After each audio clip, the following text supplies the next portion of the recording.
আসসালামু আলাইকুম। প্রিয় দর্শক, অন্য মঞ্চের আলাপচারিতায় আপনাদের সকলকে আমন্ত্রণ জানাচ্ছি। আমার একটা দৃঢ় বিশ্বাসের কথা আপনাদেরকে বলি, আর খুবই সুদৃঢ় বিশ্বাস।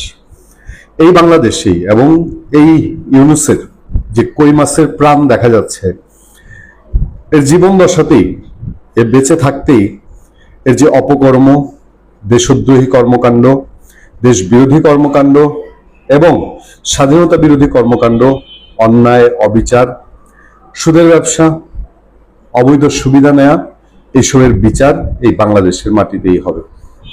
ইউনুস দেশ বিদেশে পালিয়ে থাকতে পারে, বাংলাদেশ থেকে পালিয়ে চলে যেতে পারে, কিন্তু বিচারের মুখোমুখি তাকে হতেই হবে। এটা আমার খুবই দৃঢ় বিশ্বাস। একই সঙ্গে আরো একটা দৃঢ় বিশ্বাস আছে। সে বিশ্বাসটা হলো, ইউনুস যে গোলামি চুক্তি করে গেছে আমেরিকার সাথে, ব্রিটিশ গোলামি ভাঙতে আমাদের 200 বছর লেগেছিল ঠিক, কিন্তু সেই 200 বছর আগের পৃথিবী তো এখন নাই। ফলে এই গোলামি চুক্তি যতই শক্তিশালী ভাবে করে থাকুক, এই বাংলাদেশে খুব দ্রুতই সরকারের বোধোদয় হবে, জনগণের চাপ তৈরি হবে এবং এই গোলামি চুক্তির বাইরে বাংলাদেশ নিজে থেকে আসবে। ইউনুসের রাজত্ব কেউ কল্পনা করেনি, কেউ ভেবেছিল, আমরা অনেক সময় ভেবেছিলাম, যেভাবে এই সরকার ইউনুসের সাথে বোঝাপড়া করেছে, তার নিরাপত্তা উপদেষ্টা খলিলুর রহমানকে পররাষ্ট্রমন্ত্রী বানিয়েছে, ইউনুসকেও কিনা বাংলাদেশের রাষ্ট্রপতি বানিয়ে বসে। কিন্তু আস্তে আস্তে আমি বলেছিলাম না যে ইউনুস এত বেশি পাপ করে গেছে, এই সরকার চাইলেও এই পাপের বোঝা টানতে পারবে না। ইউনুসের পাপের এত ভার যে সরকারকে বাধ্য হতে হবে ইউনুস এবং এর লোকজনকে বিরুদ্ধে কিছু না কিছু ব্যবস্থা নিতে। ইউনুস ক্ষমতা ছাড়ার আগে তড়িঘড়ি করে নিজেকে নিজে ভিভিআইপি ঘোষণা করেছে। বাংলাদেশের সর্বোচ্চ নিরাপত্তা ব্যবস্থা সে তার জন্য নিয়েছে মবকে ভয় পেয়ে। আর তো কোনো কারণ নেই। এই বাংলাদেশে কারো খেদে কাম নাই যে জঙ্গি আক্রমণ করে, ইউনুস তো জঙ্গিদের লোক, ফলে তাকে গিয়ে আক্রমণ করবে এরকম কোনো বিষয় ছিল না। সে সোজাসাপটা বাংলাদেশের পাবলিককে ভয় পেয়ে সে এসএফ নিরাপত্তা, সর্বোচ্চ নিরাপত্তাটুকু নিয়েছে। এই নিরাপত্তায় তারেক রহমান প্রথম বোধহয় ইউনুসের সাথে, ইউনুসের খায় এসে একটা টান দিল। আপনারা দেখেন চিন্তা করে, জেরাই খান পান্না সিনিয়র আইনজীবী, জ্যেষ্ঠ আইনজীবী, তার মতো মানুষ ক্ষোভের সাথে বলতে হচ্ছে যে ইউনুস মবের শিকার হবে। এটা কতটা ক্ষোভের বইটে। জেরাই খান পান্না নিশ্চয়ই মব প্যাট্রোনাইজ করে বা মব গুছিয়ে নিয়ে ইউনুসের উপরে জাহির করতো না। এটা তার ভেতরকার জ্বালা সে বলেছে। এবং এই শোয়ের মধ্যে এই খবরটা যখন আসে, নিশ্চয়ই খবরটা বাংলাদেশের মানুষকে সুখ দেয়। আমি এখন পর্যন্ত এমন কোনো মানুষ পাইনি, এমন কোনো লোক পাইনি সকাল থেকে খবরটা ছড়ানোর পরে বলেছে যে আহা, তারেক রহমান কাজটা খুব খারাপ করলো, বিএনপি সরকার কাজটা খুব খারাপ করলো, ইউনুসের ভিভিআইপি এক লাফে অর্ধেকে নামায় নিয়ে আসছে, এখন সে হাফ ভিআইপি। এই হাফ ভিআইপির খবরটা হচ্ছে এরকম যে ইউনুসের ভিভিআইপি মর্যাদা 6 মাস কমলো। 10 আগস্ট পর্যন্ত এসএসএফ নিরাপত্তা। এর আগে এটা ছিল 1 বছরের, সে ক্ষমতা ছাড়ার পরে 1 বছর ভিভিআইপি মর্যাদা পেত, এখন এটাকে কমিয়ে 6 মাস করা হয়েছে। সাবেক অন্তর্বর্তী সরকারের প্রধান উপদেষ্টা অধ্যাপক মোহাম্মদ ইউনুসকে ভেরি ভেরি ইম্পর্টেন্ট পারসন বা ভিভিআইপি মর্যাদার মেয়াদ 6 মাস কমানো হয়েছে। সেই হিসেবে আগামী 10 আগস্টের পর তিনি আর এ মর্যাদা পাবেন না। এরপর থেকে তাকে বাংলাদেশের একজন সাধারণ নাগরিকের মতোই চলতে হবে। সরকারের উচ্চ পর্যায়ের একাধিক সূত্র বিষয়টি নিশ্চিত করেছে। প্রধানমন্ত্রী কার্যালয়ের নাম প্রকাশে অনিচ্ছুক একাধিক কর্মকর্তা, তারা বলছেন ডক্টর মোহাম্মদ ইউনুসের ভিভিআইপি মর্যাদার মেয়াদ 1 বছরের জায়গায় 6 মাস করা হয়েছে, ফলে তিনি 10 আগস্টের পর আর ভিভিআইপি নিরাপত্তা পাবেন না। সাবেক অন্তর্বর্তী সরকারের প্রধান উপদেষ্টা অধ্যাপক মোহাম্মদ ইউনুস ক্ষমতা ছাড়ার মাত্র কয়েকদিন আগে নিজেকে অতি গুরুত্বপূর্ণ ব্যক্তি হিসেবে ঘোষণা দেন। ত্রয়োদশ জাতীয় সংসদ নির্বাচনের মাত্র 2 দিন আগে 10 ফেব্রুয়ারি এই সংক্রান্ত গেজেট জারি করা হয়। 12 ফেব্রুয়ারি নির্বাচন হয়েছে আর 10 ফেব্রুয়ারি গেজেটটা জারি করা হয়েছিল। তবে সেটি এখন বাংলাদেশ সরকারি মুদ্রণালয় বিজি প্রেস ওয়েবসাইটে নেই। সাধারণত সরকারের সব গেজেটেই এই ওয়েবসাইটে প্রকাশ করা হয়, পুরনো সব গেজেটও এখানে পাওয়া যায়। তখনকার প্রধান উপদেষ্টা কার্যালয়ের সচিব মোহাম্মদ সাইফুল্লাহ পান্না সই করা প্রজ্ঞাপনে বলা হয়েছিল, সরকার বিশেষ নিরাপত্তা বাহিনী আইনের ক্ষমতা বলে অন্তর্বর্তী সরকারের প্রধান উপদেষ্টা অধ্যাপক মোহাম্মদ ইউনূসকে তার দায়িত্ব হস্তান্তরের তারিখ থেকে 1 বছরের জন্য অতি গুরুত্বপূর্ণ ব্যক্তি হিসেবে ঘোষণা করেছে।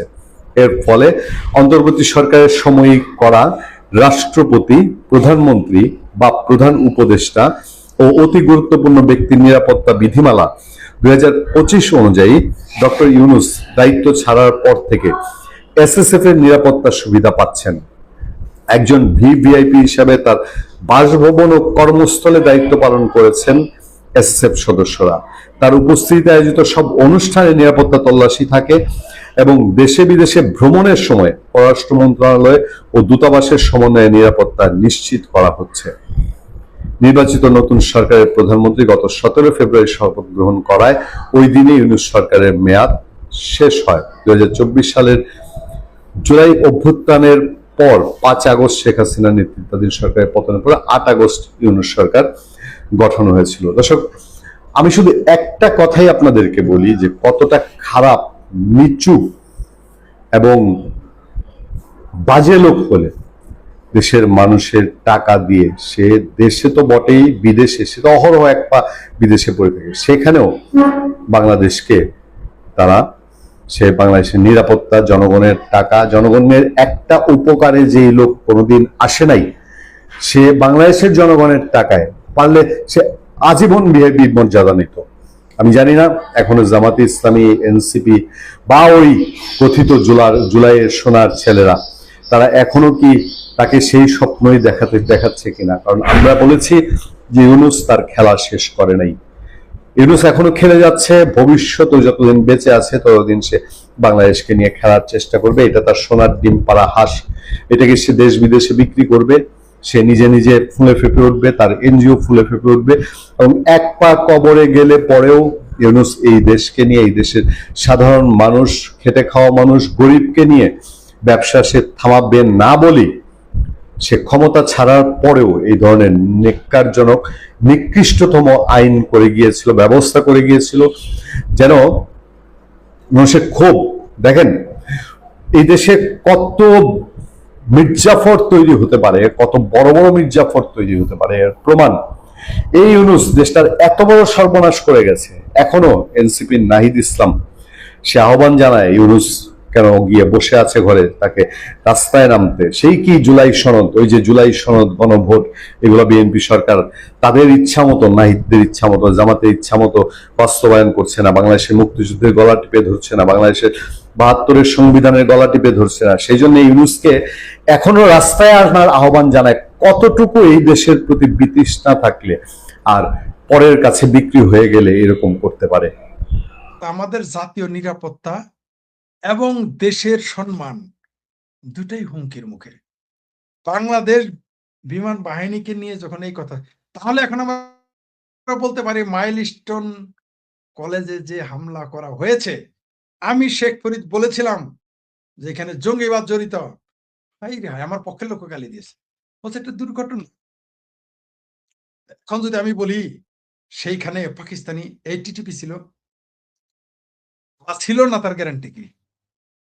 বা আগামীতে ঘটবে না, তার গ্যারান্টি কি? এই আমি শেখ ফরিদ, আমাদের অঞ্চলের কথা আছে, পাশের কথা আগে কইলে হয় শয়তান কয় না, আল্লাহর ওলি কয়। আমি জানি না মানুষ আমার কি বলে, বলতে পারে যার যার অবস্থান থেকে। এই কথাগুলোই তো আমি বলেছিলাম। আমি বলেছিলাম হিজবুত তাহরির রয়েছে, আমার গালাগালি, আমি নাকি বাংলাদেশ সেনাবাহিনী নামে বদনাম করি, আমি নাকি বাংলাদেশের বদনাম করি, আমি নাকি ট্রেইটর, বাংলাদেশ বিরোধী। এখন কে বলে বিমান বাহিনীতে জঙ্গিবাদ আছে? আমি বলেছি? আমার চাইতে তো এই কথা আরো ভয়ঙ্কর। আমার কথা তো আন্তর্জাতিক ভ্যালু নাই। আছে কি? আমি শেখ ফরিদ বললাম, বা আম জনতা বললো, বা ভুইয়া সাহেব বললো, বা আমাদের এখানে দর্শকরা এসে বললো যে বাংলাদেশ সেনাবাহিনী, বিমান বাহিনী, নৌবাহিনীতে জঙ্গিবাদ আছে, এটা কিন্তু আন্তর্জাতিক ভাবে কাউন্ট করা হবে না। হয়তো চিন্তা করবে, কেউ প্রশ্ন রাখবে, যে গবেষণা করবে বা সন্দেহ রাখবে, কিন্তু যখন সরাসরি এই দেশের সরকার বলে, যে সরকার, যে ধন্যবাদ যে জিন্দাবাদ বলেছেন, এই দেশের সরকার বলেছে, রেড অ্যালার্ট জারি করেছে, এটা তো আন্তর্জাতিক ভাবে গ্রহণযোগ্য। এটা মিথ্যা হলো, ধরেন এটা মিথ্যা, ধরে নেন এই ঘটনা মিথ্যা, জি ধন্যবাদ। জিন্দাবি শেখ চতুর্বেদী ভাই লিখেছেন, ধন্যবাদ। আপনি যেটা ধরেন এই ঘটনাই মিথ্যা, কিন্তু সরকার স্টেটমেন্ট দিয়েছে, সারা পৃথিবীতে এটা ছড়িয়ে গিয়েছে। আমি অন্তত প্রত্যেক মহাদেশের নিউজগুলো দেখেছি, এই বাংলাদেশের এই নিউজ ছড়িয়ে পড়েছে প্রত্যেকটা মহাদেশে। যে সমস্ত মহাদেশে এগুলো ছড়িয়ে পড়েছে, বাংলাদেশ সম্পর্কে কি জানলো? বাংলাদেশের ছাত্ররা এখন ভিসা পাবে না, ভিজিট ভিসা আমরা পাবো না, বিজনেস ভিসা পাবো না। বাংলাদেশের সামরিক বাহিনী, এমনকি হতে পারে এই বিমান বাহিনীর প্রভাব, বাংলাদেশের আর্মিরা যে সামসামি করে ওই মিশনে গিয়ে, মিশনের জন্য শেখ হাসিনাকে উচ্ছেদ করে ফেললো, মিশনের লোভে মিশনটাও বন্ধ হয়ে যেতে পারে। পাশাপাশি বাংলাদেশ সম্পর্কে সারা পৃথিবীতে মেসেজ যাবে যে এই দেশে শুধু মাদ্রাসা পড়ুয়া মোল্লারা নয়, এই দেশের সেনাবাহিনী, নৌবাহিনী, বিমান বাহিনী জঙ্গিবাদে জড়িত। বাংলাদেশে কি এই মুহূর্তে সংসদে জঙ্গি নেই? ওই হারাম জ্বালা নাকি হানজালা এমপি কে? সে জঙ্গি না? জামাতের এমপি তো প্রত্যেকটা জঙ্গি, এমনকি বিএনপির মধ্যে যারা আছে তারাও জঙ্গি। 2-4 জন জঙ্গি বিএনপির মধ্যেও আছে। আমার ভাবির পোলারা যে 6 জন, তারা জঙ্গি না? এরা কারা? 45, আমি 36 বছর যাবৎ সরাসরি রাজনীতিতে যুক্ত, কমপক্ষে 30 বছর সরাসরি রাজনীতিতে যুক্ত।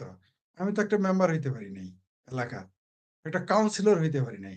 আমার চাচাও 2 বার ইলেকশন করে কাউন্সিলর হয়েছে, 2 বার ইলেকশন করে কাউন্সিলর হইতে হয়েছে আমার চাচা।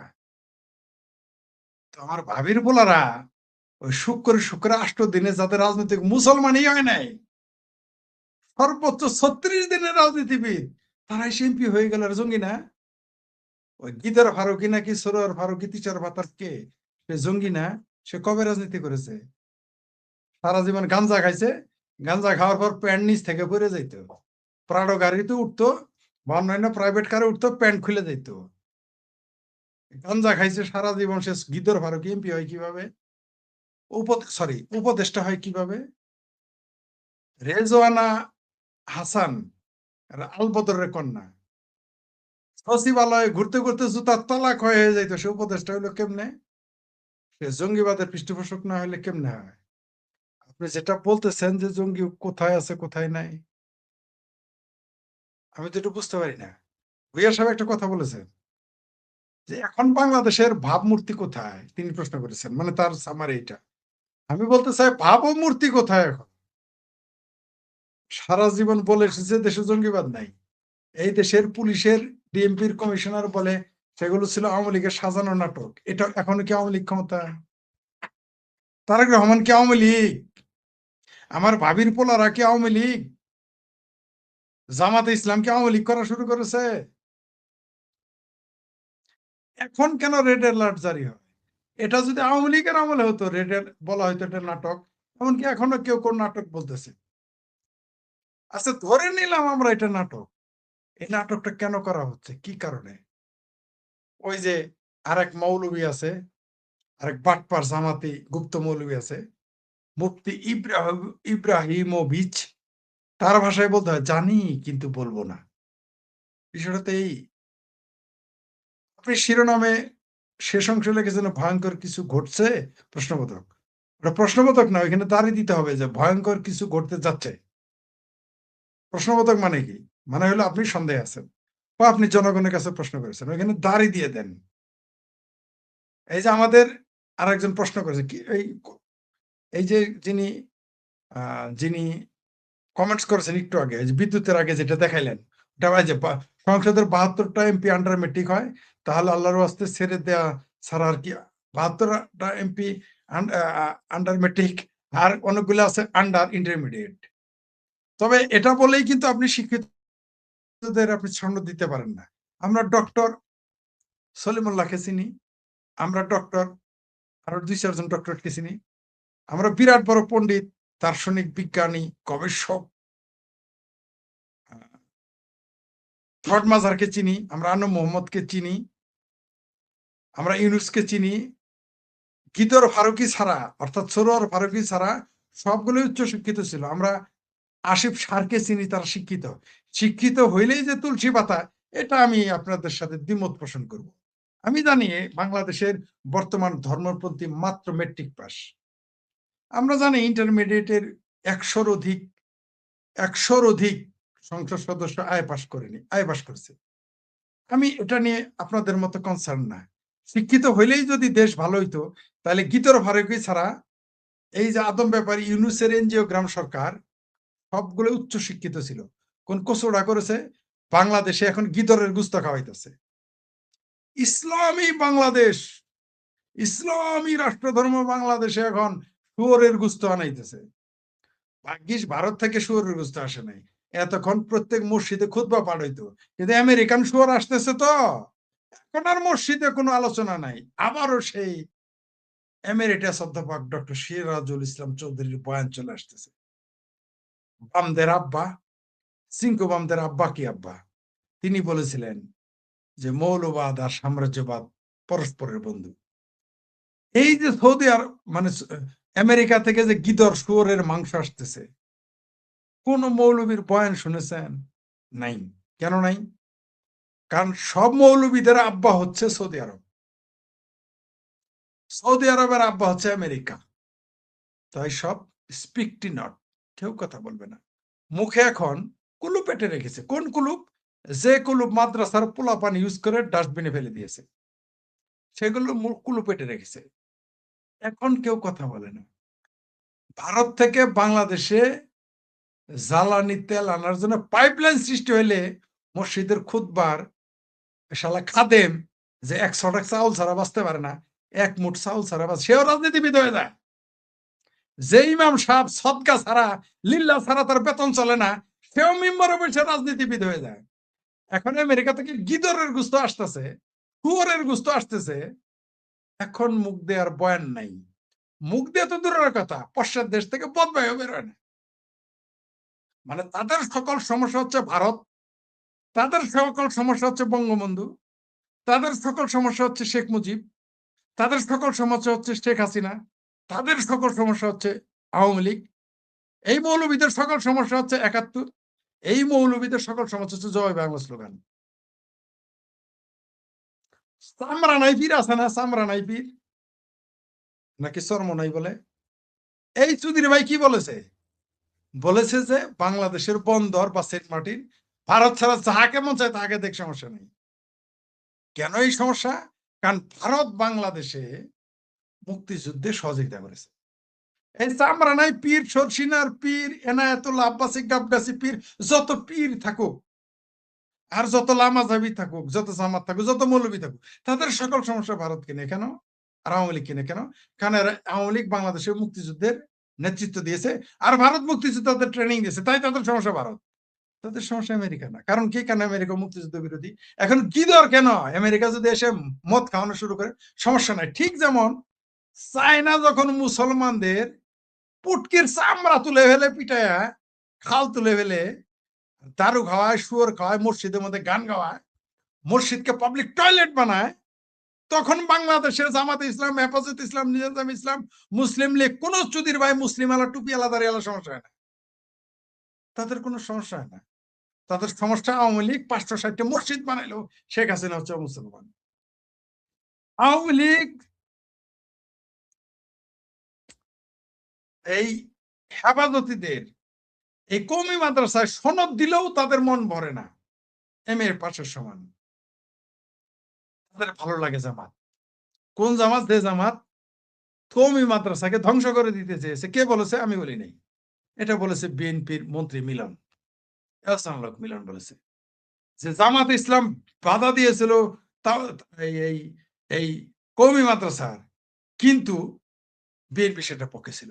আওয়ামী লীগ এসে সনদ দিয়েছে, তারপরেও আওয়ামী লীগ খারাপ, তারপরেও শেখ হাসিনা খারাপ। 560টা মসজিদ বানানোর পরও শেখ হাসিনা দুজকি। আর খালেদা জিয়ার ঘরে মদের বোতল পাইলেও সে বেজতি। শেখ হাসিনার ঘরে কোরআন শরীফ জায়নামাজ পাইলেও সে দুজকি। খালেদা জিয়ার ঘরে মদের বোতল পাইলেও সে খালেদা জিয়া বেজতি। 30 লক্ষ মানুষ হত্যা, অগণিত নারী ধর্ষণ করার পরেও জামাতে বেজতির টিকিট বিক্রি করে। আওয়ামী লীগ হচ্ছে হিন্দুর দল। কোন জামাত? যে জামাত ইসলামী আইন বাস্তব, আল্লাহর আইন কায়েম করবে কাকে দিয়ে? হিন্দু খ্রিস্টানদেরকে দিয়ে। ওই ওই জামাত ইসলাম বেচতে টিকিট বিক্রি করে। শেখ হাসিনা খারাপ, শেখ হাসিনা খুব খারাপ। কোন ভারত খারাপ? যেখানে 25 থেকে 30 কোটি মুসলমান বাস করে, যেখানে মুসলমানদের সকল সকল অধিকার সংরক্ষিত, সেখানে সমস্যা। কিন্তু চায়নাকে নিয়ে তারা কথা বলবে না, কারণ চায়না দাদা লাগে, তো মায়ের ভাতার লাগে। চায়না বাংলাদেশের জামাত, হেফাজত, মুসলিম লীগ, নিজাম ইসলাম, সিংহবামদের মায়ের ভাতার। তাই সেখানে Islam is a mental illness officially declare করা। জি বলেন। চায়না, শুনেন, চায়না তো বাংলাদেশের বিরোধী ছিল, স্বাধীনতার বিরোধী, সুতরাং চায়নার বিরুদ্ধে বলবে কিভাবে? স্বাধীন বলবে? তা ওরা তো চায়নার পক্ষে, চায়না তো ওদের পক্ষে ছিল। জি জি, এটাই আসল কথা। তার মানে ভারতের বিরোধিতা করার কারণ কি? কারণ ভারত মুক্তিযুদ্ধের পক্ষে ছিল, কারণ ভারত 1 কোটি মানুষকে শরণার্থী হিসেবে জায়গা দিয়েছিল। ভারত বাংলাদেশের ভালো চায়, ভারত বাংলাদেশকে একটি স্থিতিশীল রাষ্ট্র দেখতে চায়, ভারত বাংলাদেশকে উন্নত রাষ্ট্র দেখতে চায়। এই জন্য ভারত তার ভালো লাগে না, কারণ ভারত পাকিস্তান বিরোধী, তাই তার খারাপ। আপনি আশ্চর্য হয়ে যাবেন, ইয়েস ঠিকই বলেছেন প্রিয় দর্শক, চায়নাতে সালাম দেওয়া নিষিদ্ধ, মোহাম্মদ নাম রাখা নিষিদ্ধ। চায়নাতে মোহাম্মদ নাম রাখলে আপনার জেল হবে। সিংকু বামরা কথা বলে না, মিঙ্কু বামেরাও কথা বলে না, কিন্তু ভারত নিয়ে তাদের বলে নরেন্দ্র মোদী কসাই। কিন্তু মোহাম্মদ নাম কোথায় নিষিদ্ধ? নবী নাম রাখা কোথায় নিষিদ্ধ? চায়নাতে। চায়নাতে, দিল্লিতে গোলাম নবীর নামে থানা আছে দিল্লিতে, আর নবীর নাম চায়নাতে নিলে আপনার জেল হবে। তারপরও চায়না হলো আব্বু, চায়না হলো আম্মু, চায়না হলো দাদু, চায়না দাদি, নানা নানি, মামা মামি। কিন্তু ভারত খারাপ। আওয়ামী লীগ তো আরো খারাপ। আওয়ামী লীগের নামই নেওয়া যাবে না। কার নাম আওয়ামী লীগ হইতেছে? হিন্দুদের দল। আওয়ামী লীগ বিপদে পড়ে আছে। একদিকে আওয়ামী লীগকে বলতেছে হিন্দুদের দল, আবার ভারতের হিন্দুরা বাংলাদেশের কিছু কিছু হিন্দু বলে আওয়ামী লীগ হইতেছে মৌলবাদী দল। আওয়ামী লীগ পড়ে গেছে গেরাগুলে, আওয়ামী লীগ পড়ে গেছে গেরাগুলে। এটা হলো সমস্যা। আমাদের দেশে যে রাজনীতি চলতেছে টোটালি একটা বদমাইশি, টোটালি বদমাইশি। বাংলাদেশ, শোনেন, আমি বারবার বলে আসছি, একটা দেশ মোল্লার হাতে পড়লে ওই দেশটা বিপদে পড়বে, ধ্বংস হয়ে যাবে, অথবা মিলিটারি হাতে পড়লেও দেশটা ধ্বংস হয়ে যাবে। বাংলাদেশকে গ্র্যাব করে নিয়েছে, গিলে ফেলেছে, কুক্ষিগত করেছে মোল্লা আর মিলিটারি। এই দেশের কোনো ভবিষ্যৎ নেই। কেউ কেউ হয়তো বলতে পারবেন, বা আমিও বলি, যে আওয়ামী লীগ আসলে বোধহয় ভালো হবে। না, অত ভালো হবে না, সুযোগই নাই। কারণ এই দেশটা এখন মোল্লা আর মিলিটারি, অর্থাৎ গোখরা সাপ আর দুমুখা সাপ, এর মধ্যে একটাই যদি আপনাকে কামড় দেয় মারা যাবেন। সেখানে আপনাকে যদি 2টা সাপে কামড় দেয়, আপনি বাঁচবেন কেমনে? মোল্লা হচ্ছে, মিলিটারি হচ্ছে একমুখা সাপ, মানে গোখরা সাপ। মিলিটারি গণতন্ত্রের জন্য, সংবিধানের জন্য, রাষ্ট্রের জন্য, সাম্যবাদের জন্য, বাক স্বাধীনতার জন্য। মিলিটারি হচ্ছে গোখরা সাপ, বিষাক্ত, পয়জন। আর মোল্লারা হচ্ছে দুমুখা সাপ, তাদের 2 মুখেই পয়জন। গণতন্ত্রের জন্য মোল্লাদের পয়জন, গণতন্ত্রের জন্য 2 মুখে, স্বাধীনতার জন্য, মুক্তিযুদ্ধের জন্য। তাহলে একই সাথে আপনাকে যদি গোখরা সাপে কামড়ায়, আর একই সাথে যদি আপনাকে দুমুখা সাপে কামড়ায়, আপনি তো বাঁচতে পারবেন না। তো বাংলাদেশে কোনো ভবিষ্যৎই নেই, কোনো ভবিষ্যৎ নাই, কোনো ফিউচার নেই, নিশ্চিত থাকেন। আপনি পারবেন না। এই দেশটাকে পরিকল্পিতভাবে ধ্বংসের দ্বার প্রান্তে নিয়ে গেছে। তার শুরুয়াত হয়েছে ইউনূসকে দিয়ে। কোনো অবস্থাতে এই দেশ আপনি আর ঠিক রাখতে পারবেন না। আগামীতে যদি আওয়ামী লীগও ক্ষমতায় আসে, এই দেশ আর স্বাভাবিকভাবে ফিরতে পারবে না, সুযোগই নাই। গণতন্ত্র এখানে প্রতিষ্ঠিত হবে না, কারণ পৃথিবীতে কোনো মুসলিম দেশ গণতন্ত্রের জন্য প্রস্তুত নয়। মিডল ইস্টের 21টা নাকি 22টা দেশ, সেখানে একটাতে গণতন্ত্র নেই। আর একটা মিডল ইস্টের বাইরে আছে ইরান, সেখানে খোমেনি তন্ত্র, কসাই তন্ত্র চলে। সেখানে পুলিশ, তার আর্মি নেই, তার নিজস্ব বাহিনী। আমি আবারও বলি, আমি আমার সমালোচক যিনি বলেছেন খোমেনির পক্ষে, সবই নয়, তার উদ্দেশ্য বলতে চাই দর্শক, ইরানে কোনো সেনাবাহিনী নাই। ওইখানে যে একটা প্যারালাল বাহিনী গঠন করা হয়েছে, IRGC, সেটা হচ্ছে খোমেনির বানানো ঘটনা। আপনি কোনোদিন শুনেছেন যে ইরানের সেনাপ্রধান কোনো বক্তব্য দিয়েছে? নাই। কারণ সেখানে না কোনো বিরোধী দল আছে, না কোনো সরকারি দল আছে, ওখানে সে একটাই বাহিনী। সেখানে সুপ্রিম লিডার থাকবে অলওয়েজ খোমেনি। মুসলিম বিশ্বে কোনো গণতন্ত্র নেই, মালয়েশিয়াতেও নেই, ইন্দোনেশিয়াতেও নেই। মুসলিম দেশ, মুসলিম প্রধান দেশে গণতন্ত্র টিকে না। আমি 1991 সালে ভেবেছিলাম যে পাকিস্তান বেনজির ভুট্টোর যে কন্যা, তিনি যখন ক্ষমতায় আসলেন, ভাবলাম যে মুসলিম বিশ্বের প্রথম প্রধানমন্ত্রী একজন পাকিস্তানের মতো কনজারভেটিভ রাষ্ট্রে। দ্বিতীয় প্রধানমন্ত্রী হচ্ছেন খালেদা জিয়া, ওইখানে ছিল বেনজির ভুট্টো, এখানে খালেদা জিয়া। ভেবেছিলাম বাংলাদেশে একদিন কোনোদিন গণতন্ত্র প্রতিষ্ঠা পাবে। আপনি খেয়াল করেন, দেখেন বাংলাদেশের নারী প্রধানমন্ত্রী 2 জন, নারী স্পিকার, নারী বিরোধী দলের নেত্রী, কিন্তু নারী অধিকার প্রতিষ্ঠিত পায় নাই। এখানে মৌলবাদ প্রতিষ্ঠিত হয়েছে। মুসলিম প্রধান দেশে গণতন্ত্র আনফিট। আরো একটু যদি পরিষ্কার ভাষায় বলি, মুসলমানরা গণতন্ত্রের জন্য আনফিট। মুসলমানরা আমেরিকাতে গেলেও ঢেকে, স্বর্গে গেলেও বাড়াবানে, সেখানে গিয়েও তারা শরিয়া আইন চায়। তারা অস্ট্রেলিয়া গেলেও শরিয়া আইন চায়, ব্রিটেনে গেলেও শরিয়া আইন চায়, আফ্রিকা গেলেও শরিয়া আইন চায়, জার্মান গেলেও শরিয়া আইন চায়। কিন্তু নিজের দেশকে তার থেকে তারা পালিয়েছে এই শরিয়া আইনের ডরে। পাকিস্তান থেকে পালিয়েছে জঙ্গিবাদের ডরে, আফগানিস্তান থেকে পালিয়েছে শরিয়া ও জঙ্গিবাদের ডরে, সৌদি আরব থেকে পালিয়েছে শরিয়ার ডরে, ইরান থেকে পালিয়েছে খোমেনি ইসলামের ডরে, ইরাক থেকে পালিয়েছে মুসলমানের ডরে, শরিয়ার ডরে, ইরাক থেকে পালিয়েছে, জর্ডান থেকে পালিয়ে আমেরিকায় গিয়ে শরিয়া আইন চাই, ইউরোপে গিয়ে বলে শরিয়া আইন চাই। কেন বাবা শরিয়া আইন চাও তুমি? তোমার দেশ থেকে পালাইলা কেন? বাংলাদেশ থেকে পালাইছে শরিয়া আইন চাই, শরিয়া আইনের ডরে, মুসলমানের ডরে, জঙ্গির ডরে, ইউরোপে গিয়ে বলে শরিয়া আইন চাই। এই যে মুসলমানদের মানসিকতা, মুসলমান কোনোদিনই গণতন্ত্রের জন্য ফিট নয়। সারা পৃথিবীতে আপনি দেখবেন, মামদানি নিউ ইয়র্কের যিনি মেয়র হয়েছেন, তাই না? মামদানি নিউ ইয়র্কের মেয়র না? এই মামদানি মুসলমানদের ভোট নিয়ে পাশ করেছে। এই মামদানি মুসলমানদের চুতিয়া মানে বোকা, গালি দেয় নেই, চুতিয়া বানিয়েছে, মানে বোকা বানিয়েছে। মামদানি গেদের সমর্থক, সমকামের সমর্থক, লেসবিয়ানদের সমর্থক, গেদের সমর্থক। ইসলাম কি গেকে সমর্থন করে? কিন্তু যখন মামদানি মেয়র হলেন, হাই রে মুসলমান সারা দুনিয়ার খুশির সুতির বাই হয়ে গেল। বাংলাদেশের মুসলমান, পাকিস্তানের মুসলমান, ইনক্লুডিং ভারতের মুসলমান, পাঙ্গো আর ভাঙ্গো খুশির সুতির বাই হয়ে গেল। মামদানি তো গে আর লেসবিয়ানদের সমর্থক, তাহলে তুমি শাহবাগে গেদের পিটাও কেন? শাহবাগে সমকামীদের পিটাইলা কেন?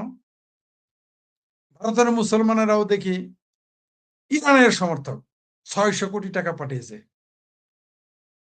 এই তেহরানের কোঠায়, যে 60,000 লোক মেরে ফেলেছে, 1200 নারীকে মেরে ফেলেছে পিটিয়ে বোরকা না রাখার জন্য। সে তোমার কাছে হলো হিরো, আর নরেন্দ্র মোদী কোষাই। বাহ! মানে আমাদের তৌহিদি জনতার দেশ। আমি পাকিস্তানে, বাংলাদেশ ভারতের উদাহরণ দিলে তো দোষ হয়ে যাবে। আমি পাকিস্তান, পেয়ারা পাকিস্তানের ছচ্চা ইসলামী প্রজাতন্ত্র পাকিস্তানের একটা উদাহরণ দিয়ে শেষ করে দিচ্ছি। ইসলামী প্রজাতন্ত্র পাকিস্তানের একজন বুদ্ধিজীবীর নাম হচ্ছে হাসান নিসার।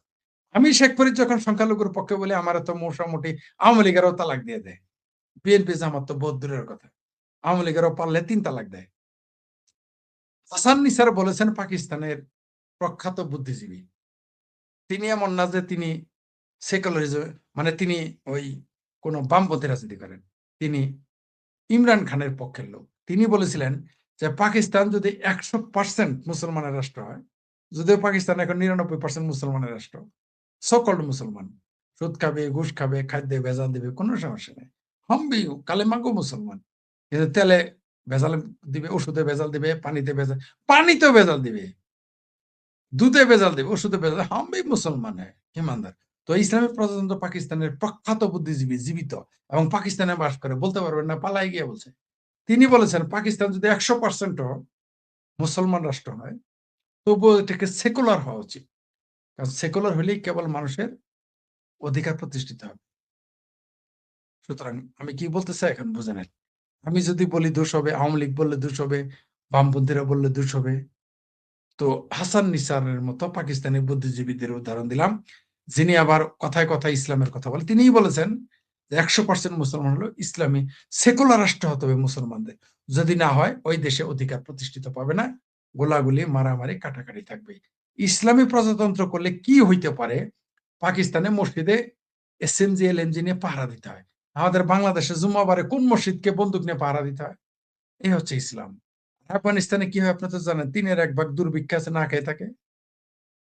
নারীদের শিক্ষা ব্যবস্থা নেই। এখানে শিবিরের মহিলারা দেখি চিৎকার চেঁচামেচি করে, এটা আফগানিস্তান ঘুরে আসো, ইসলাম কাহাকে বলে শিখাই দিবে। ধন্যবাদ। জি ফরিদ ভাই, ফরিদ ভাই আমার এখানে বিদ্যুৎ নেই, পাওয়ার একদম কি শেষ বলেন বিদ্যুৎ পর্যায়ে নাই? আছে এই আমরা। মুহূর্তে জামাত হ্যাঁ, ক্ষমতায়, বিএনপি ক্ষমতায়, ভাবির পোলারা ক্ষমতায়, আর বিদ্যুৎ নাই বদনাম করেন কেন? আপনার নামে তো রাষ্ট্রদ্রোহী মামলা হবে। দেশে বিদ্যুৎ নাই বলতেছেন আপনি, কি বলেন? লা হাওলা ওয়ালা কুওয়াতা ইল্লা বিল্লাহিল আলিয়্যিল আযীম। তো দেশটা ভেঙে সরকার হয়ে যাক, সমস্যা কি? এখন ফখরুল ইসলাম আলমগীর সাহেব তিনি বলেন, কথা ঠিকই আছে, রাজনৈতিক দল রাজনীতিতে তিনি যেটা বুঝাতে চেয়েছেন জামাতকে রাজনৈতিক ভাবে মোকাবেলা করবে, কিন্তু সেই লক্ষণ তো আমি দেখি না। খালি মুখে বললে তো দায়িত্ব তো ওনাদের প্রথম। ওনার আশেপাশে তো জামাত, গুপ্ত জামাত আছে, উনি চেনেন, উনি জানেন, আমি জানি, উনি জানেন। তাদেরকে তো উনি পৃষ্ঠপোষকতা দেন, তিনি চাকরি দিয়েছেন, তিনি তার পাশে রাখেন। তিনি পদধারী বিএনপি জামাত আছে, পদধারী গুপ্ত জামাত আছে বিএনপির মধ্যে, বের করে না কেন? এবং বিএনপি কে জামাত, আওয়ামী লীগকে মোকাবেলা করার সময় পেরিয়ে গেছে, এখন মোকাবেলা করা কঠিন আছে, কারণ তাদের সমর্থক আছে, শুধু নেতৃত্বের অভাব আছে। এই জন্য গুজব আছে রিফাইন্ড আওয়ামী লীগ হওয়ার চেষ্টা। হ্যাঁ, রিফাইন্ড আওয়ামী লীগ হলেও ধরেন শেখ হাসিনা যদি ফেরত আসে তাতে লাভ হবে না, কারণ সবগুলো দল তখন অভ্যুত্থানের সব শক্তি এক হয়ে যাবে তখন। এখন রিফাইন আওয়ামী লীগ হলেও যদি কাউকে যে দল করে, সেটাও শেখ হাসিনার আপনার লাগবে, সমর্থন লাগবে তার প্রতি। তাছাড়া সেই দল সংগঠিত, বিশাল দল, এটাকে সংগঠিত করার কঠিন। আমি বলেছি টকশোতে যে বিএনপির ভিতরেই তো গুপ্ত জামাত আছে কমপক্ষে 20%। হ্যাঁ, অনেকবার বলেছি। তো বিএনপিটা একটা মধ্যপন্থী দল, জাতীয়বাদী দল। এই দলটিকে নিরঙ্কুশ মধ্যপন্থী জাতীয়তাবাদী দল হওয়া উচিত, যাতে করে সবাই এখানে আশ্রয় নিতে পারে।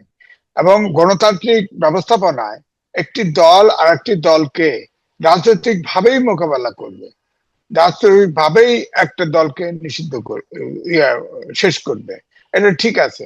কিন্তু ধরেন নেপালে যেমন ছাত্ররা করলো, অভ্যুত্থান করলো, সরকার পতন ঘটলো, তখন কিন্তু ওই ছেলেরা শিক্ষা প্রতিষ্ঠানে ফেরত গেছে। যখন কার্কি দায়িত্ব দিল, প্রধান বিচারপতি ছিলেন তিনি, প্রধানমন্ত্রী হলেন, তিনি বললেন আমরা বাংলাদেশ হব না। তারা সাথে সাথে 6 মাস পরে তারা ডেট দিয়ে দিল ইলেকশনের, যে তোমরা যাও ইলেকশনে তোমরা দেখাও। ইলেকশন হলো, দেখা গেল সেই তরুণরা জিতে গেল। তা আপনি কল্পনা করেন, এই যে আওয়ামী লীগ যে নিষিদ্ধ করা হলো, এই আওয়ামী লীগকে যদি ঠিক নেপালের মতো ইউনূস নির্বাচন দিয়ে দিত, তাহলে তো রাজনৈতিক ভাবে মোকাবেলা হয়ে যেত। তখন আওয়ামী লীগের প্রতি যে হেট্রেটটা ছিল, নির্বাচনের ঠিক নেপালের মতো ফলাফল হতো। কিন্তু ইউনূস সরকার ছাড়তে চায় নাই, যার ফলে এখন তারা দেখলেন না, আগে হেঁটে গেলে মানুষ হেঁটে গেলে 5 বছর থাকেন, 10 বছর থাকেন, এই করে নির্বাচনটা 18 মাস ঠেলে নিয়ে আসলো। এখন নানান সমস্যা, তো অর্থনৈতিক সমস্যা থেকে অনেক সমস্যা তৈরি করেছে। এখন ফখরুল ইসলাম আলমগীর যেটা বলেছে যে হ্যাঁ, জামাত গুপ্ত রাজনীতি করে, আইন করা হয়েছে আওয়ামী লীগ নিষিদ্ধ বহাল রেখে, সন্ত্রাস বিরোধী আইন। সেখানে তো গণতান্ত্রিক যাত্রা আমরা শুরু করতে চাই অভ্যুত্থানের পরে। গণতন্ত্রে তো কোনো আপনার গুপ্ত রাজনীতি চলতে পারে না। গুপ্ত রাজনীতি তারা করে, তাদেরকে প্রশ্নের সম্মুখীন করেন, তাদেরকে বলেন বিএনপিতে যেমন গুপ্ত রাজনীতি বন্ধ করবেন, গুপ্ত জামাত আছে তো, এগুলো বের করবেন, তেমনি জামাতকেও বলেন গণতন্ত্রের রাজনীতি যদি করেন তাহলে গুপ্ত রাজনীতি করা যাবে না। যেমন ধরেন এখন কয়েকদিন আগে আপনি খেয়াল করছেন, গত পরশুদিন আপনার ইন্টেলিজেন্স থেকে রিপোর্ট দিয়ে সব জায়গায় কপি দিছে, এখন আর কোনো নাই, বাংলাদেশে কোনো জঙ্গি নাই, জঙ্গি নাই। কিন্তু আপনি দেখেন হরকাতুল জিহাদ, জিহাদ নামে একটি সংগঠন ছিল, সেই সংগঠন নিষিদ্ধ ছিল। এখন হরকাতুল তৌহিদ নামে তারা চিটাগাং, ঢাকা প্রেস ক্লাবে পর্যন্ত মিটিং করেছে। তারা ওই হরকাতুল জিহাদের যে আদর্শ, ঠিক একই আদর্শ, একই আদর্শ, নাম পরিবর্তন করে মাঠে নেমেছে। এখন বাংলাদেশে বলেন জেএমবি আছে, ফরকাতুল জেহাদ আছে, আনসারুল্লাহ বাংলা টিম আছে, এবং হিজবুত তাহির আছে। তারপরে আপনি দেখেন ইয়েতে হিলট্যাক্সে নাথান বোমের একটা রাজনৈতিক দল আছে, সেহেতু একটা অংশ স্বাধীনতাই চায়। তাহলে জামাত যদি রাজনীতি করার সুযোগ পায় তাহলে তারাও তো পাওয়া উচিত, তাদেরকে রাজনীতি করতে দিক। তো দেশটা ভেঙে সরকার হয়ে যাক, সমস্যা কি? এখন ফখরুল ইসলাম আলমগীর সাহেব তিনি বলেন, কথা ঠিকই আছে, রাজনৈতিক দল রাজনীতিতে তিনি যেটা বুঝাতে চেয়েছেন জামাতকে রাজনৈতিক ভাবে মোকাবেলা করবে, কিন্তু সেই লক্ষণ তো আমি দেখি না। খালি মুখে বললে তো দায়িত্ব তো ওনাদের প্রথম। ওনার আশেপাশে তো জামাত, গুপ্ত জামাত আছে, উনি চেনেন, উনি জানেন, আমি জানি, উনি জানেন, তাদেরকে তো উনি পৃষ্ঠপোষকতা দেন, তিনি চাকরি দিয়েছেন, তিনি তার পাশে রাখেন। তিনি পদধারী বিএনপি জামাত আছে, পদধারী গুপ্ত জামাত আছে বিএনপির মধ্যে, অন্যগুলো বার করে না কেন, বের করে না কেন? এই জন্য আমি বলি যে হ্যাঁ, গুপ্ত রাজনীতির অবকাশ গণতান্ত্রিক ব্যবস্থাপনায় নাই। গুপ্ত রাজনীতি করবে যারা, তাদেরকে অবশ্যই রাজনীতি করতে সুযোগ দেওয়া উচিত না, কারণ তাহলে তো বহুত এরকম দল আছে, তারা তো এই দেশ তো সরকার করে ফেলবে। সুতরাং আমি বলবো জামাত, তারা রাজনীতি করে, রাজনীতি তারা তো, তাদের সাথে মুশকিল, জামাতের বিরুদ্ধে কথা বলাও মুশকিল, কারণ জান্নাতের টিকিট তো তাদের হাতে রয়েছে। দেখলেন না ইলেকশনের আগে? আমি তো মুসলমান, জান্নাতে যেতে চাই, টিকিট তো আবার তাদের হাতে, বুঝছেন না? সমস্যা সমস্যা। তো আমার কথা হচ্ছে, রাজনৈতিক দল সরকারে আসে, 2/3 মেজরিটি নিয়ে বিএনপি ক্ষমতায় আছে, তারা রাজনৈতিক ভাবেই জামাতকে মোকাবেলা করুক, এটা আমি চাই। পলিটিক্যালি মোকাবেলা করুক, কোন নিষিদ্ধ করে নয়, কোন দলকে নিষিদ্ধ করে এটার সমাধান হবে না। জামাতও বহুবার নিষিদ্ধ হয়েছে, লাভ হয় নাই, জামাত কিন্তু আরো মোটা তাজা হয়েছে। আওয়ামী লীগকেও নিষিদ্ধ করেছে, নিষিদ্ধ রেখে আপনার অধ্যাদেশ জারি করেছে সন্ত্রাসবিধি। এবং আপনি দেখেন বিএনপি কিন্তু ছোট হচ্ছে না, নিষিদ্ধ করলে আরো সমর্থকরা আরো বেশি শক্ত সমর্থক হয়ে যায়। বাংলাদেশের মাটি এরকমই। সুতরাং বলে রাজনৈতিক ভাবে মোকাবেলা করা উচিত। এই যে ধরেন ছাত্র শিবির এবং ছাত্র দল যে সন্ত্রাস চিটাগাং হলো সরকারি সিটি কলেজে, সেখানে লিখেছে ছাত্র রাজনীতি নিষিদ্ধ চাই, শিবির লিখছে, ওখানে লিখে দিচ্ছে গুপ্ত ছাত্র রাজনীতি নিষিদ্ধ চাই। অপরাধটা কি? গুপ্ত রাজনীতি থাকবে কেন? এই যে সাদিক কায়েম বলেন, ভিপিজিএস বলেন, ঢাকা বিশ্ববিদ্যালয়, আপনি জানতেন এখন কতজন এ পর্যন্ত ঢাকা ইউনিভার্সিটিতে কোন কমিটি, শিবিরের কমিটি ঘোষণা করে নাই, আপনি তাদের চেনেন না, জানেন না। এই রাজনীতি কেন থাকবে? আবার তারা বলে ছাত্র রাজনীতি নিষিদ্ধ চাই, তারা গুপ্ত হয়ে ইউনিভার্সিটির ভিতরে থাকবে আর অন্যরা কোনো সংগঠন করতে পারবে না, তা তো হয় না, তা তো হয় না। সুতরাং গুপ্ত রাজনীতি যে দল করবে, আইন হওয়া উচিত যে গুপ্ত গণতান্ত্রিক ব্যবস্থায় কোনো গুপ্ত রাজনীতি চলতে পারে না। সুতরাং গুপ্ত রাজনীতি যারা করবে তাদের রাজনীতি করার সুযোগ নেই, নিষিদ্ধ করা উচিত।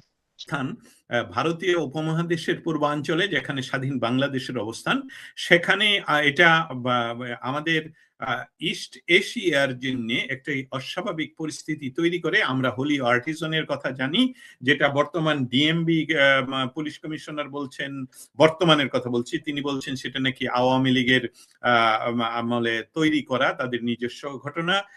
এটাকে মনে করতে হলে তুলনা করতে হয় প্রাক্তন প্রধানমন্ত্রী খালেদা জিয়া 21শে অগস্টের ঘটনাকে বলেছিলেন যে শেখ হাসিনা নিজে গ্রেনেড ওনার ভ্যানিটি ব্যাগে নিয়ে গিয়ে ফুটিয়েছেন। তো এই বিষয়গুলো দেখুন কি অস্বাভাবিক একটা পরিস্থিতি। আপনি আপনার প্রারম্ভিক যে কথা, সেসবগুলোতে আপনি অনেকগুলো কথাই বলে দিয়েছেন। সেটার শুধু আমরা যদি এই ডটগুলো মিলাই তাহলেই দেখতে পাবো যে আসলে ঘটনাটা কি। আমরা চলে যেতে হবে 1971 সনের স্বাধীনতা সংগ্রামে। স্বাধীনতা সংগ্রামের যে মূল ভিত্তি, অনেকগুলো ভিত্তি, আমি যেটা মৌলিক ভিত্তি সেটা হলো ধর্মনিরপেক্ষ একটি বাংলাদেশ তৈরি করা হবে। বঙ্গবন্ধুর ঘোষিত যে অনেকগুলো নীতিমালা, অনেকগুলো স্তম্ভ, সেখানে হলো ধর্মনিরপেক্ষ বাংলাদেশ। সেই ধর্মনিরপেক্ষ বাংলাদেশের বিরুদ্ধে যে সশস্ত্র সংগ্রামে সশস্ত্রভাবে অংশগ্রহণ করেছে বাংলাদেশ বিরুদ্ধে, সেটা হলো জামায়াতে ইসলামী এবং ছাত্র শিবির এবং তাদের অক্সিলিয়ারি ফোর্স যত কিছু আছে। সেই টোটাল অক্সিলিয়ারি ফোর্সটা পরাজিত হয়েছে 16ই ডিসেম্বর বিজয়ের মাধ্যমে বাংলাদেশের প্রো বাংলাদেশ রাজনীতি তথা বাংলাদেশ আওয়ামী লীগের নেতৃত্বে। অতএব বাংলাদেশ যতদিন অবস্থান করবে পৃথিবীর বুকে ততদিন পর্যন্ত এই পরাজিতদের রাজনৈতিক অধিকার তো থাকার কথা নয়, যেটা ছিল না মেজর জিয়াউর রহমান না ক্ষমতা দখল করা পর্যন্ত। তার আগ পর্যন্ত এই অক্সিলিয়ারি ফোর্স সহ সমস্ত এই দলগুলো যারা ইসলামের নামে মানুষ হত্যা করে এবং বাংলাদেশের বিরোধী, বাংলাদেশের স্বাধীনতা সংগ্রাম, আমাদের সবচেয়ে গৌরবের যে বিষয় স্বাধীনতা, সেই স্বাধীনতা সংগ্রামে তারা অস্ত্র ধারণ করে আমাদের মা বোনদেরকে হত্যা করেছে, ইজ্জত নিয়েছে, এই করেছে সেই করেছে। তাদেরকে মাঠে নামিয়েছে কোন দল? সেই দলটির নাম হলো জাতীয়তাবাদী দল। সেই জাতীয়তাবাদীর সৃষ্টিকর্তাকে জিয়াউর রহমান। জিয়াউর রহমান তথাকথিত মুক্তিযোদ্ধা, উনি মুক্তিযুদ্ধে কেন জি ফোর্স হিসেবে অংশগ্রহণ করলেন সেটা নিয়ে আমরা অন্যদিন আলাপ করব। কিন্তু মৌলিক বিষয়টা হলো জিয়াউর রহমান যে দলটি তৈরি করেছেন সেখানে উনি কাকে আনছেন? শাহ আজিজকে আনছেন, মশিউর রহমানকে আনছেন, কিন্তু সেই সাথে আবার তিনি নিয়ে এসেছেন কাকে?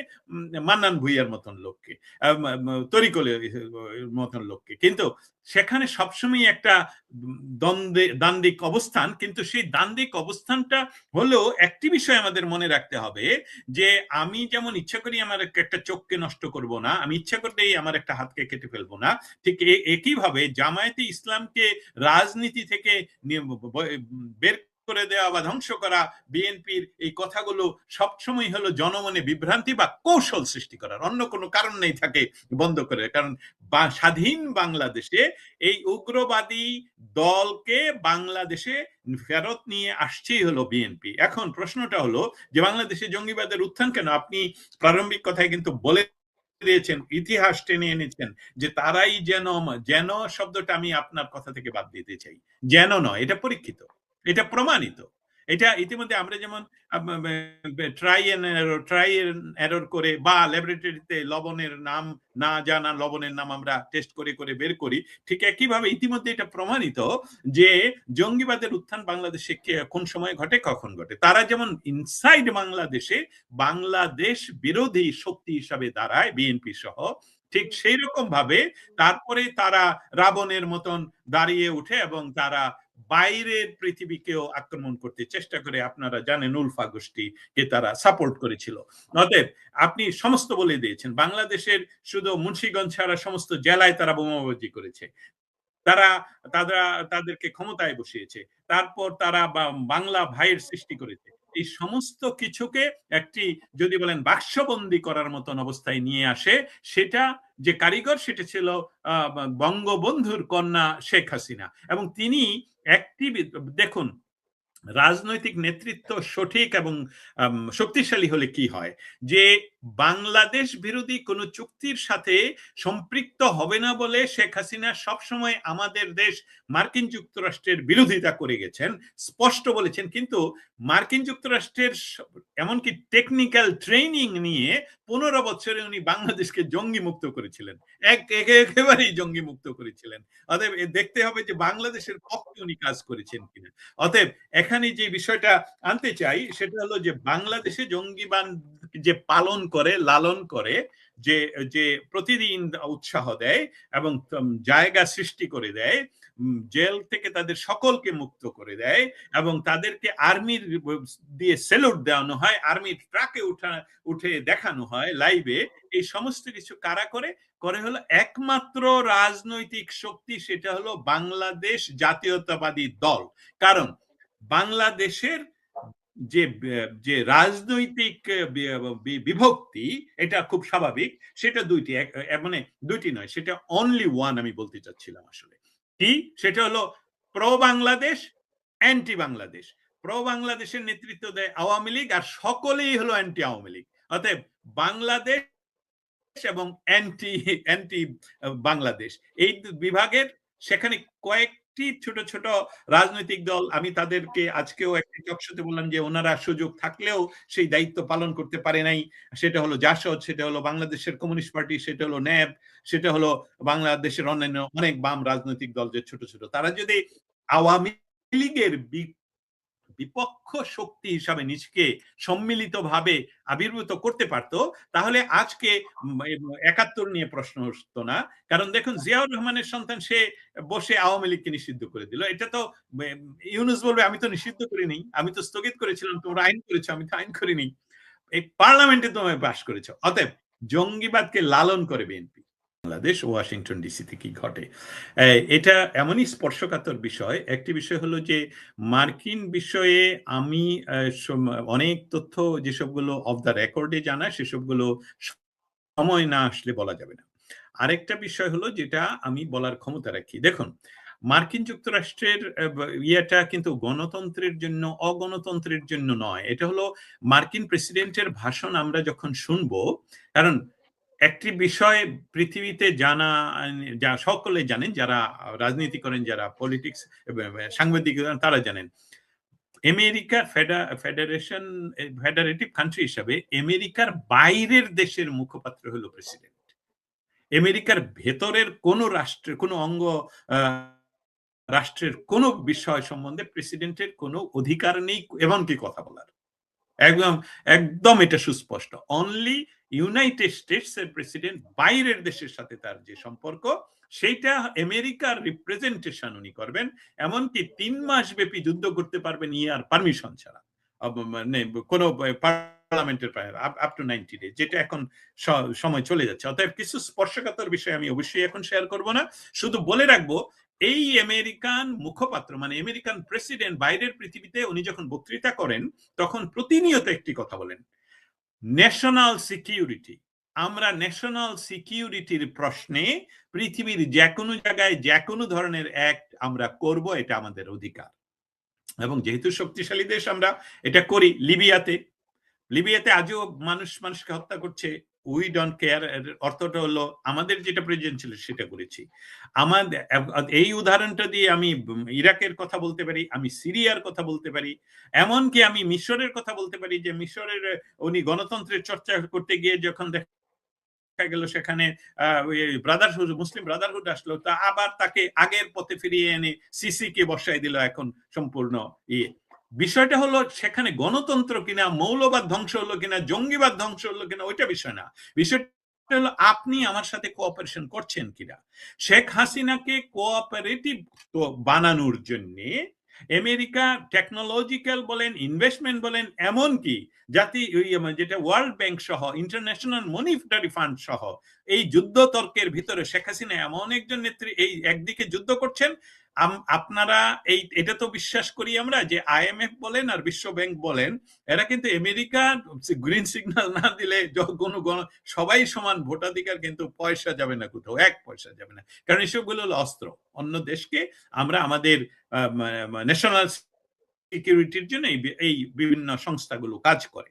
সেখানে দেখুন, ওনাকে ক্ষমতাচ্যুত করার লেস দেন 12 মান্থস আগে, এই ১ মে মাসে এখানে এসে উনি ওয়ার্ল্ড ব্যাংক থেকে টাকা সংগ্রহ করে নিয়ে গেলেন, যেটা এখন তারেক জিয়ার আরেকটা কিস্তি পাচ্ছে না। কারণ এটা তাহলে মৌলিক বিষয়টা হলো আমেরিকা সেখানে কি করছে। আমেরিকা তার ন্যাশনাল সিকিউরিটির প্রশ্নে জামাতকে বসাতে হবে, জামাতকে বসাবে। জঙ্গিবাদের উত্থান করতে হবে। উজা হব, আবার ইয়াও হব, যেটাকে বলে উজা হইয়া ঝাড়ো এবং দংশন করো, সাপ হয়ে দংশন। একই বিষয়টা হলো যে ওইখানে শেখ হাসিনা যে ব্যবস্থাগুলি চেয়েছেন আমেরিকার কাছ থেকে, শেখ হাসিনার এটা পারদর্শিতা যে আমেরিকাকে একদিকে উনি চাচ্ছেন যে তুমি আমাকে এই দাও, তো ওইটা আমি দিতে পারবো না, কিন্তু তো আমি আপনার কাছ থেকে এটা চাই, কারণ এই টেকনোলজিটা আমার প্রয়োজন, এই ইয়াটা আমার প্রয়োজন। সেটাতে উনি ছিল সাকসেসফুল। কিন্তু আমেরিকা কেন করলো? যে আমেরিকার যে রাষ্ট্র ব্যবস্থার যে রাষ্ট্রদূত আমেরিকাতে, আমরা জানি কত বড় বিল্ডিং আমাদের সেখানে রয়েছে। এটা কি শুধুই রাষ্ট্রদূত নো, বাংলাদেশে প্রতিটি ক্ষণে কি ঘটে, কোথায় কি ঘটে, সেটা সেখান থেকে আমরা জানি, কারণ ইটস ইম্পর্টেন্ট কান্ট্রি ইন্টারন্যাশনালি। আমি আপনাকে আরেকটা রেখা দেখাই দিই, যে আমরা যেটাকে বলি এই দ্বীপপুঞ্জ, আন্দামান দ্বীপপুঞ্জ, আমাদের ইউনুসকে যদি ক্ষমতায় বসিয়ে রাখতে পারতো আগামী 10 বছর, আর ভারতের সাথে সংযুক্ত হয়ে চায়নার তেল পত্ত এটা মিডল ইস্ট থেকে যে তেল যায়, তাহলে আন্দামান এবং এখানে আরাকান পর্যন্ত যে করিডোরের এটা তো এক্সটেন্ডেড করার কথা, বাংলাদেশের ওই জায়গাটা স্বাধীন হয়ে যাবে বাংলাদেশের অংশ বা না অংশ হিসাবে। অতএব সেখানে চায়নাকে বন্ধ করে দেওয়ার জন্য আন্দামান দ্বীপপুঞ্জ দিয়ে ক্রস করতে দিব না, তাহলেই তো শেষ হয়ে গেল ঘটনাটা। যেহেতু শেখ হাসিনা সেই সকল কোনো কথাই, এমনকি উনি সরাসরি, উনি যেহেতু বলছেন, আমিও তো সেটাকে ইয়ে করতে পারি, কোট আনকোট বলতে পারি যে পশ্চিমে যেতে হবে না, আমাদের পূর্ব দিকে গেলে হবে। অতএব সেখানে জঙ্গিবাদের উত্থান করছে যেটা, সেটা করছে সহযোগিতা হলো বিএনপি, সম্পূর্ণ দায় ভার হলো জামাতের। কিন্তু আমেরিকার আমাদের কিচ্ছু আসে যায় না। আমাদের কথা হলো যে আমাদের এই টিকা নাই, হামের টিকা নেই, কিন্তু আমরা বিমান কিনতে বাধ্য হচ্ছি। বাংলাদেশে বোধহয় লেস দেন 0.01% মানুষ শুকর খায়, আমরা শুকরের মাংস কিনতে সাইন করেছি। বাংলাদেশে এত মানুষ শুকর খায় না, শুকরের মাংস খায় না।